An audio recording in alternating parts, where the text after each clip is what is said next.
हाँ। राधे राधे दर्शकों, मैंने पहली वीडियो में आपको बताया था कि हमारे 27 नक्श होते हैं, 27 योग होते हैं और बार तिथि वगैरह आपको मैंने पहले ही बताई थी पहली वीडियो में। और आज मैं समीक्षा आपसे स्पष्ट करना चाहता हूँ कि किसी बच्चे का जब जन्म होता है उस आधार पर हम उसका नक्षत्र क्या होगा और उसका अक्षर कौन सा निकलेगा इत्यादि चीज़ें मैं आज आपको फिर दोबारा दर्शाना चाहता हूँ। आप इसे ध्यानपूर्वक सुन सकते हैं।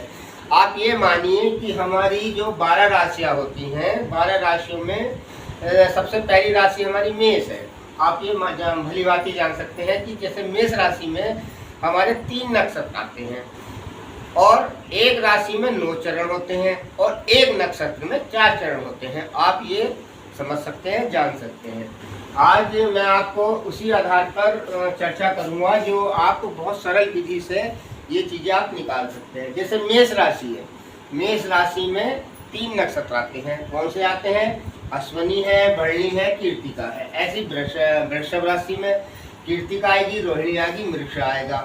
फिर मिथुन राशि है, जैसे मिथुन राशि में मृगशिरा है, आंध्रा है, पुनर्वसु है। कर्क में पुनर्वसु है, पुष्य, अश्लेषा है। इस आधार पर मैं आपको आज ये जानकारी देता हूँ। जैसे जब सिंह राशि है, सिंह राशि में हमारे कौन से नक्षत्र आएंगे अब ये जानोगे। ये हमारे जो नंबर की सिंह राशि है ये 5वें नंबर की राशि है, यानी 5 दूनी 10, इसे डबल कर लेंगे तो हमारा 10वां नक्षत्र जो होगा, 10वां नक्षत्र हमारा मघा है। जैसे मघा आ गया है, मघा के बाद आपका पूर्व फाल्गुनी आ गया है, उत्तरा फाल्गुनी आ गया है। इसी तरह से अब हम ये देखेंगे, ये हमारी जो है छठी राशि है, कन्या जो है छठी राशि है। इसे हम देखेंगे, इसके डबल कर लेंगे यानी 6 दूनी 12वीं। 12वां नक्षत्र जो है हमारा उत्तरा फाल्गुनी है,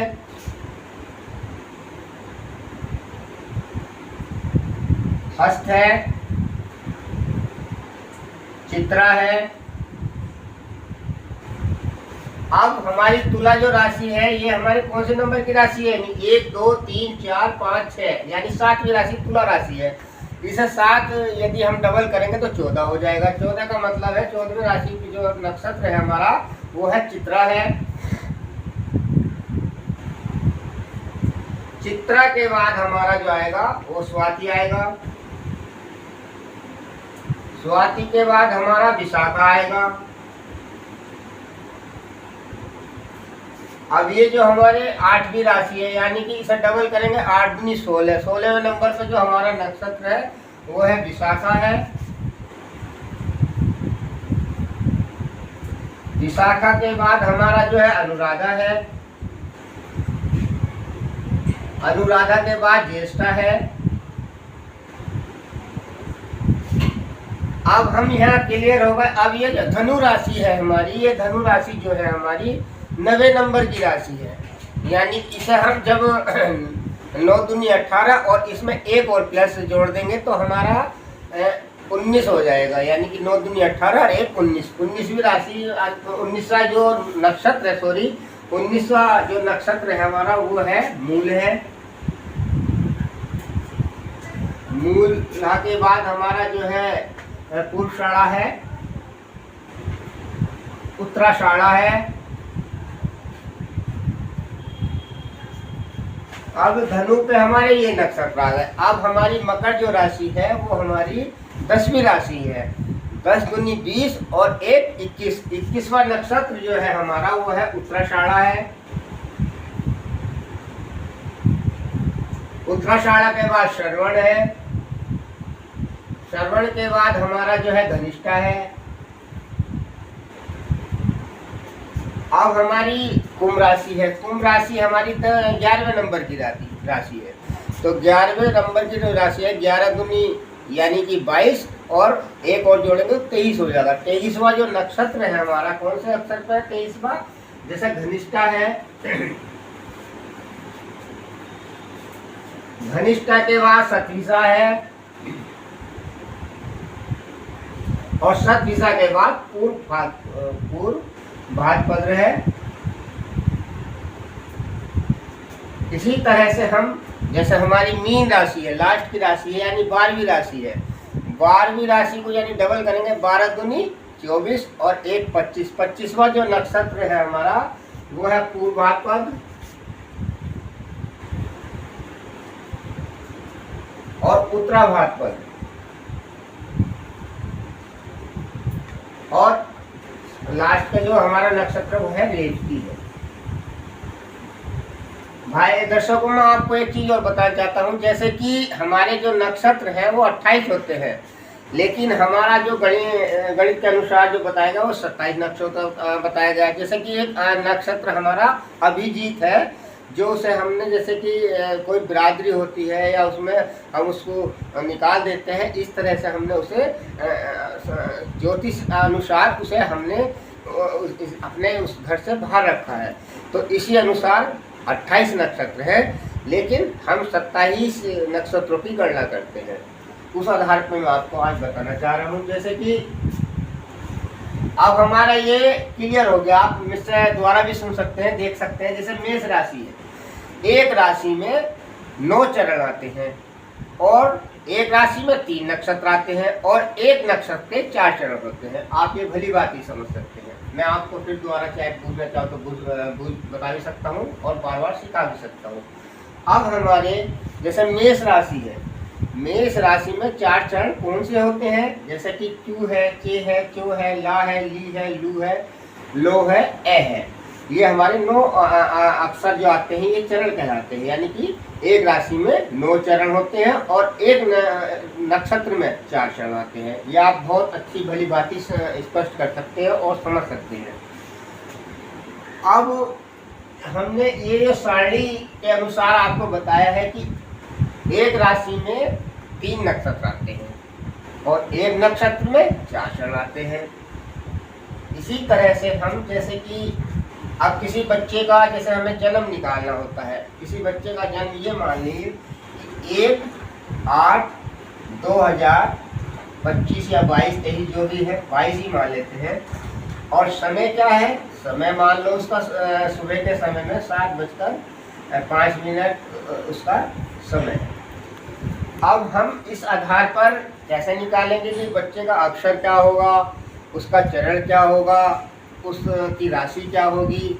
इस तरह से हम विचार कर सकते हैं। जैसे कि किसी बच्चे का जन्म 1/8/2022 को हुआ है और समय क्या है? 7:05 है। तो अब हम कैसे जाने कि बच्चे का जन्म के आधार पर नक्षत्र क्या होगा? तो हम, जो हमारा पंचांग है, पंचांग के अनुसार आप उस समय उसमें घड़ी पल में भी दिया जाता है और घंटा मिनट में भी दिया जाता है। ये घड़ी पल क्या होता है? यदि हम घंटे को घड़ी पल में बदलते हैं तो हमें 2.5 से गुणा करनी पड़ती है। जब हम 2.5 से गुणा करते हैं और 5 से भाग देते हैं तो हमारा जो है घड़ी पल में बदल जाता है। ये बहुत ही सिंपल विधि है, आप समझ सकते हैं, और इसमें कोई इतना बड़ा वो नहीं है कि आप ना समझें। बहुत ही सरल विधि द्वारा समझ सकते हैं। उसी आधार पर जब हम समय निकाल लेते हैं तो हमारे पंचांग में हर चीज़ लिखी जाती है कि जैसे बच्चे का जन्म 7:05 पर हुआ है। उस आधार पर मैं आप बताऊं, जैसे आप कोई पंचांग वगैरह देखेंगे, कोई सा भी पंचांग हो, सब में एक ही विधि है। तो पंचांग में उसमें समय जब आपका निकल कर आएगा, मान लो जैसे उसमें कोई नक्षत्र, एक नक्षत्र 2.25 घंटे का होता है तो उसके आधार पर आप, जैसे कि 7:34 तक कोई नक्षत्र है तो उसके तक बता रहा हूँ, उसके उपरांत उसी में ये समय आएगा। जैसे 7 बज के आ गया, मान लो 22वें नक्षत्र हमारा कीर्तिका आ गया, और कीर्तिका जब हमारा आएगा तो हम कीर्तिका को क्या देखें? कीर्तिका हमारा, जैसे कि ये वृषभ राशि है, कीर्तिका आ गया, कीर्तिका गया अनुसार जैसे उसमें राशि यही आएगी, वृषभ आ गई। उसका चरण कैसे होते हैं? अब चरण निकालने की आपको मैं सरल विधि बता रहा हूँ, आप इसे भली बाती जान सकते हैं, सीख सकते हैं। जैसे अश्वनी के 4 चरण हो गए, भरणी के 4 चरण हो गए, योग क्या, यानी कि मैंने आपको पहले बताया एक राशि में 9 चरण आते हैं, यानी कि 4 4 8, एक बचा, तो एक जो हमारा चरण है वो कीर्तिका में बचा, यानी कि 4 8 और 1 9। अब जो बचे हुए हमारे जो चरण है 3, वो अगली राशि यानी कि कीर्तिका के जो बचे हुए हैं वो 3 यहाँ आ जाएंगे, 4 यहाँ आ जाएंगे, 4 3 7 बचे 2, तो 2 मृगशिरा में आ जाएंगे। इसी आधार पर तीसरी राशि में मिथुन राशि में मृगशिरा के जो बचे हुए चरण है तो 2 यहाँ आ जाएंगे, आंध्रा के 4 हो जाएंगे, 4 2 6 और 6 3 पुनर्वसु के जो बचे हुए हैं वो 3 चरण इसमें आ जाएंगे। अब कर्क राशि में पुनर्वसु का एक जो चरण इसका यहाँ आ गया है 1, पुष्य के 4 हो गए हैं, अश्लेषा के 4 हो गए हैं। इस आधार पर हम ये विचार कर सकते हैं, देख सकते हैं और समझ सकते हैं। जैसे कि अब सिंह राशि है, सिंह राशि मघा है, यानी कि 4 चरण इसके हो गए और पूर्व फाल्गुनी के भी 4 हो गए और बचा हुआ जो उत्तरा फाल्गुनी का वो 1 यहाँ आ गया, क्योंकि 4 4 8 और 1 9। इस तरह से कन्या राशि में है, जैसे कन्या राशि में उत्तरा फाल्गुनी के, यानी उत्तरा फाल्गुनी है तो यानी 3 इसके जो नक्षत्र बचे हुए हैं बाकी वो इसमें आ जाएंगे, यानी कि 3 यहाँ आ गए, हस्त के 4 हो गए, 4 3 7 और 2 यहाँ आ गए। इस आधार पर हम ये सारणी आपको बना सकते हैं। अब चित्रा के हम बताते हैं, चित्रा के जो बचे हुए ये जो आपके चरण है वो यानी कि तुला राशि में आ जाएंगे, जैसे कि 2 यहाँ आ गए, स्वाति के 4 हो गए, यानी 4 2 6 और बचे हुए 3 विशाखा में आ गए। इस आधार पर हम गणना कर सकते हैं। अब वृश्चिक राशि में जो बचे हुए हैं विशाखा नक्षत्र में वो बचा हुआ इसमें आ जाएगा, 1 जो बचा हुआ, क्योंकि 3 थे इसका 1 बचा हुआ यहाँ आ गए, मघा के अनुराधा के 4 आ गए और ज्येष्ठा के 4 आ गए। आप इसकी गणना कर सकते हैं। एक राशि में 9 चरण आते हैं, जैसे 4 4 8 और 1 9। इसी आधार पर मैं धनु राशि बताता हूँ। धनु राशि में जैसे कि हमारा नक्षत्र मूला है, पूर्वाषाढ़ा है, उत्तराषाढ़ा है। इस आधार पर मैं जैसे कि मूला के 4 हो गए, उत्तराषाढ़ा के 4 हो गए, 4 दूनी 8 और बचा हुआ 1 जो हमारा उत्तराषाढ़ा में आया था। इसी आधार पर जो 3 बचे हुए नक्षत्र है उत्तराषाढ़ा के, यानी कि 3 इसके यहाँ आ गए, श्रवण के 4 हो गए और 4 3 7 बचा हुआ 1 यानी 2 बचे, 2 हमारे घनिष्ठा में आ गए। अब हमारी कुंभ राशि में जो घनिष्ठा है 2 जो बचे हुए, तो 2 इसमें नक्षत्र चरण आ जाएंगे और सर्प दिशा के 4 इसमें आ जाएंगे और पूर्वाभाद्र के यानी 4 2 6 3 इसमें आ जाएंगे। अब मीन राशि है। मीन राशि में क्या है, जो जो नक्षत्र आया है मीन राशि में पूर्व भाद्रपद, इसका बचा हुआ 1 इसमें आ जाएगा और उत्तरा भाद्र के 4 हो जाएंगे और रेवती के 4 हो जाएंगे। इस तरह से हमारे ये समीकरण बनकर तैयार हो जाता है। इसी तरह से मैंने पहले ही बताया था कि एक जैसे कि 4 चरण एक नक्षत्र में 4 चरण होते हैं। कौन से होते हैं? चू है, चे है, चो है, ला है। बचे हुए जैसे कि अब वो दूसरी इसमें राशि में जैसे कि भरणी है, भरणी में कौन से बचे हुए थे, जैसे कि ला है, ली है, लू है, ले है। इस आधार पर मैंने आपको सारी विधि बताई थी।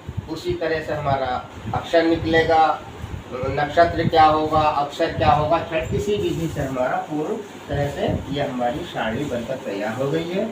और इस आधार पर आप पुरानी सी पुरानी जन्म पत्री हो या आपको शुभ नक्षत्र कौन से हैं, कौन सी शुभ तिथियाँ कौन सी हैं, शुभ योग कौन से हैं, शुभ करण क्या होते हैं, इसके बारे में आपको मैं पहली वीडियो में बता चुका हूँ और आप इसे भली भांति समझ सकते हैं, सीख सकते हैं। पूरा जो आधार है वो इसी पर आधारित है और बहुत सरल विधि है। आप इसे समझ सकते हैं, जान सकते हैं और मैं आपको नई नई चीज़ें बताता रहता हूँ जो आप भली भांति बहुत ही स्पष्ट शब्दों में समझ सकते हैं। आज के लिए मैं आपसे विराम चाहता हूँ और अगली वीडियो में आपको मैं ऐसी चीज़ें बताऊंगा जो बहुत ही सरल विधि से आप जान सकते हैं और समझ सकते हैं। और मैंने आपसे निवेदन किया था कि मैंने आपसे कभी नहीं कहा कि मुझे सब्सक्राइब कीजिए या मुझे लाइक कीजिए। मैं आज आपसे जिन्हें पूर्ण मुझे विश्वास है कि जब आपको कोई चीज़ अच्छी लगेगी तो आप सब्सक्राइब कीजिए। तो आज मैं आपसे अनुरोध करना चाहता हूँ कि आप मुझे सब्सक्राइब कीजिए और लाइक कीजिए। ये मेरा ओम चैनल के नाम से है और ये जो है @ बना हुआ है और ओम चैनल लिखा हुआ है। इस आधार पर मुझे आप लाइक कीजिए या सब्सक्राइब कीजिए। मैं आपके लिए अच्छी रोचक वीडियो बना सकता हूँ और आपको सिखा सकता हूँ जो आपको बहुत पसंद आएंगी और बहुत ही सरल विधि से आप अपने भविष्य के बारे में या और चीज़ें अनुष्ठान वगैरह में जान सकते हैं। तो मुझसे संपर्क कर सकते हैं। मेरा नंबर आपको पता ही था, जैसे कि मैंने आपको बताया था 96 है 39 है 190 है 250 है। ये मेरा मोबाइल नंबर है, यही व्हाट्सएप नंबर है। आप मुझसे संपर्क कर सकते हैं और आप मुझसे कोई भी जानकारी प्राप्त करना चाहते हैं तो आप मुझसे भली भांति हर तरह की मैं आपके लिए तैयार हूँ और आप मुझसे पूछ सकते हैं। आज के लिए मैं आपसे विराम चाहता हूँ। राधे राधे दर्शकों, और मैं आपको अगली वीडियो में और नई रोचक जानकारी आपको ऐसी लूँगा जो बहुत ही सरल विधि से आपको समझ में आएगी। आज के लिए मैं विराम चाहता हूँ। राधे राधे।